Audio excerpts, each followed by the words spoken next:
There's a bull at the back. One looking edge at the back.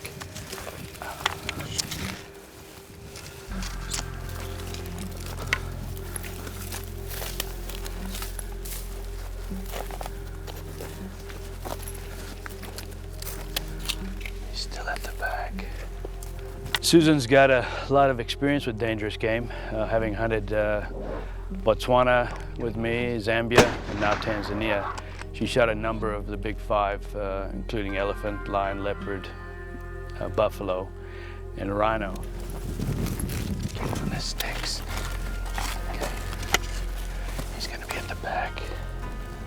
There he is, but he hasn't stopped. See him a second from the back. Yeah, he's kind of wider. He's lighter colored.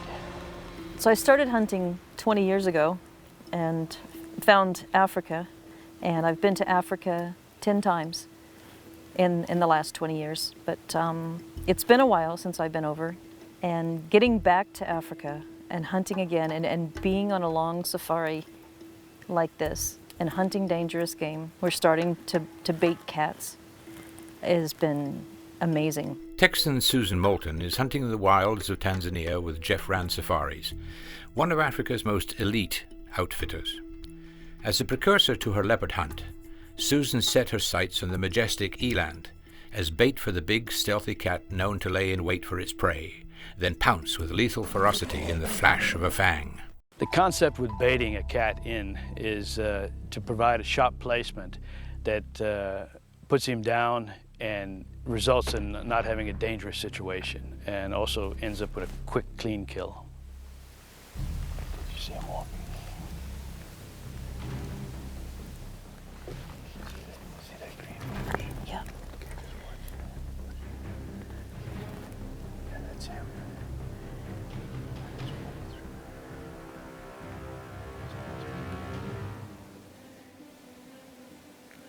Just move it. Just sticks over.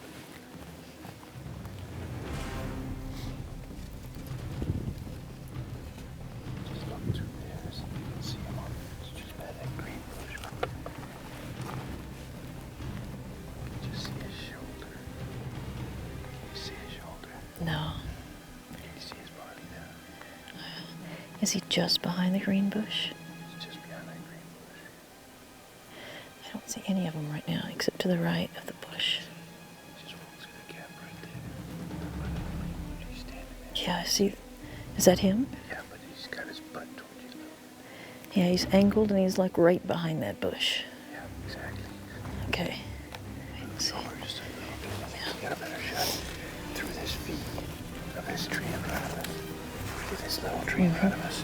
Just look at that feet. You see his shoulder? Yep. Just right behind his shoulder. Yeah. Sounded like it hit.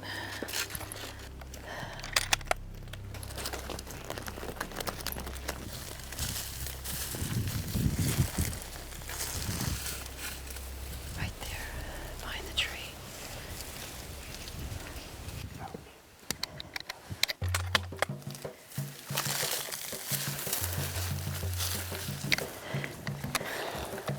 Huge bull. Huge. Really nice big eland. Good, lots of bait. Seriously. It's a skill, baiting, and what you're trying to do is get a predator who's used to hunting, and you're going to hunt him, and he knows all the tricks of the trade, and you've got to get everything in your favor and your advantage, otherwise you've got no chance of taking that cat. He sure is nice. He's beautiful.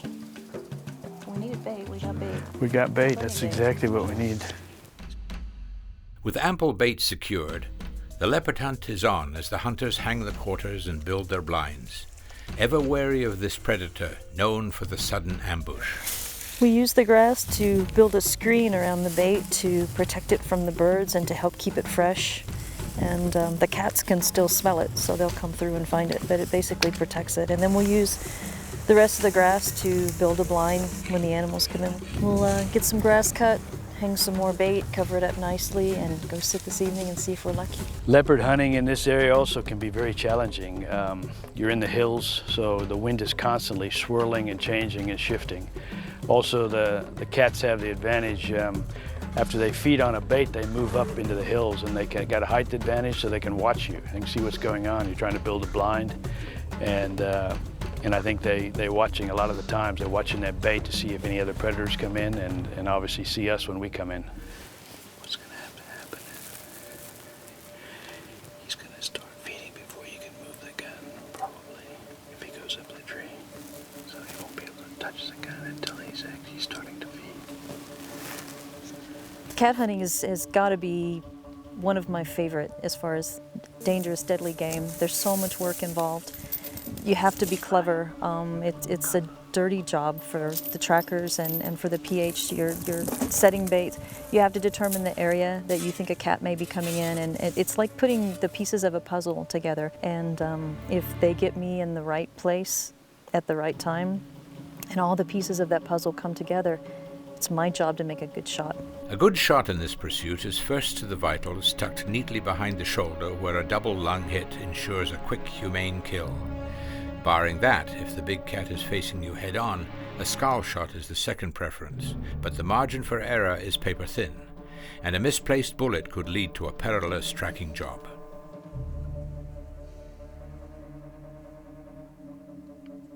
This leopard proved to be extremely difficult. I think he was an animal that had been hunted before, possibly educated a little bit, and just being old and clever and smart. We couldn't get him to come in during daylight hours, legal hunting hours, and eventually he's got more and more used to it. Another leopard came in that changed the dynamics, so we had 3 leopard feeding at one stage.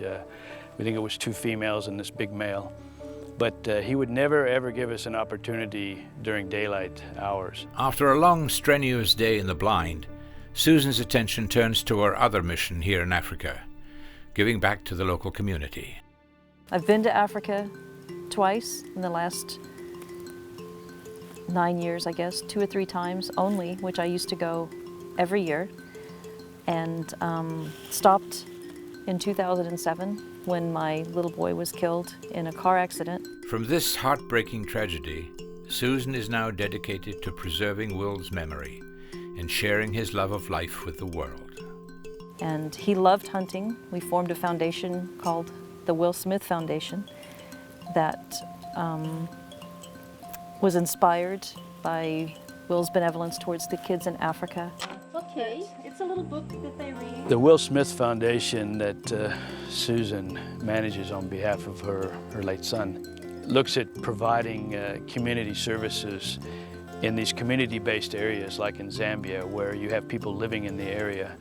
And Will was very interested in African children and trying to bring some kind of help and relief to these kids. And if you see these little kids running around in these areas, they got nothing, and it's just to give them some of these services like schools, clinics, and clean water. This is Will, my little boy. He was killed in a car wreck in June, and this is something he always wanted to do. And he really liked Africa, and he really liked to be a child, so his mom decided to give a little bit to you. So these things are all from him. And I'll leave this with you. It Yes, belongs to the school, yeah, so yes. they'll always remember Will. When he was 6 and we were hunting in Zambia, he talked about helping the children there, which explains why I stayed away from hunting so long. I've been working to build the foundation, and but I missed it. I missed it a lot, an especially dangerous game. Game doesn't get much deadlier than the leopard.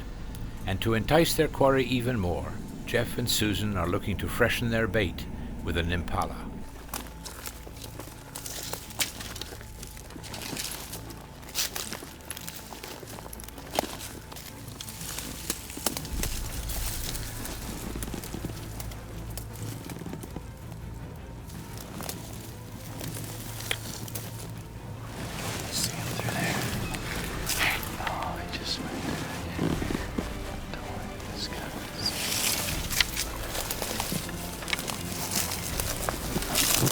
Jeff came up with a plan.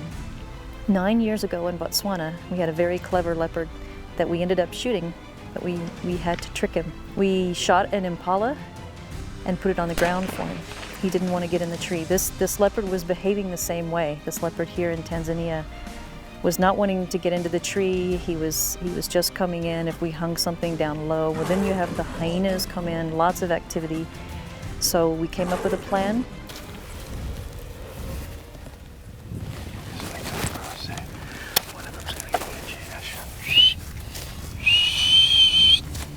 On the shoulder.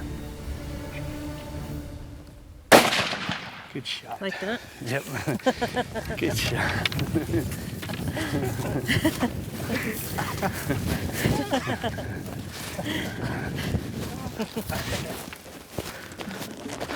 He's the bigger one of the two as well.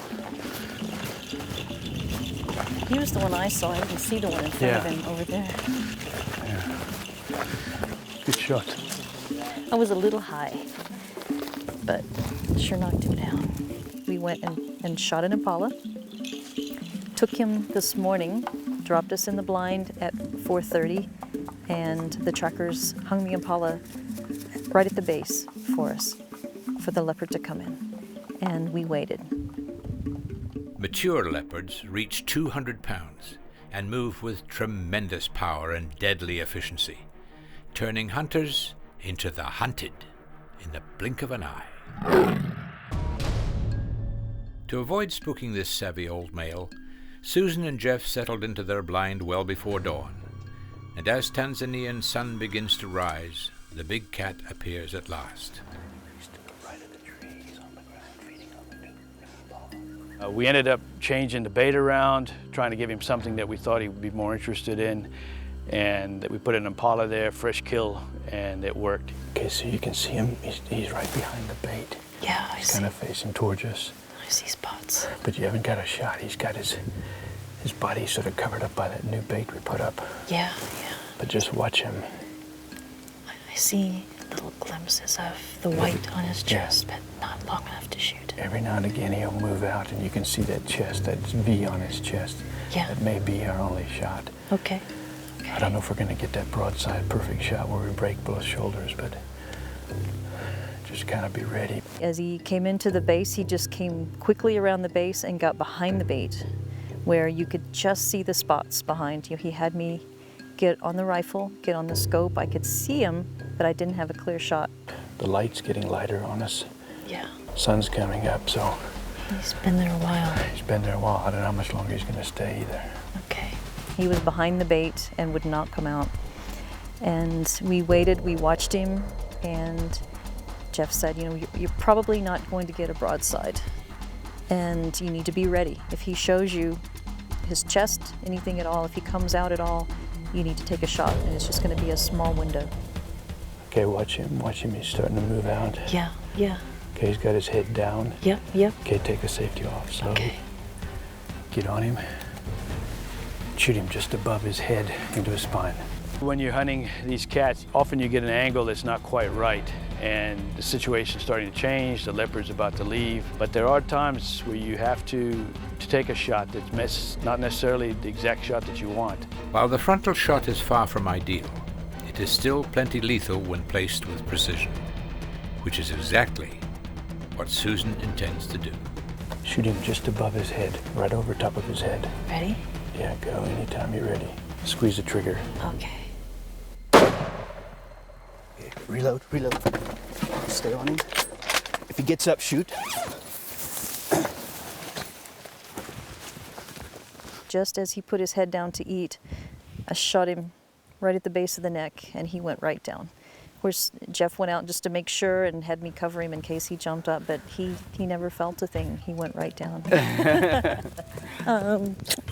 Great job. Thank you. Big leopard. Awesome. That new bait did the trick. Look how fat he is. He's fat as anything. He was beautiful. He probably weighed 150 or 160 pounds. All of the trackers and everyone in camp very excited to see us come back with this leopard. He made a great shot, really. He never gave you that broadside shot, But he eventually gave you enough of a shot that you were confident, and you took him right over the top of the head into the spine and just dropped him in his tracks. He dropped in his tracks. He never knew what hit him. Yeah. He had a good death. He was a good hunter, and he had a good death. We were better hunters. Yes, we were. There's something so spiritual about Africa, and I think Will saw it even when he was 6 years old.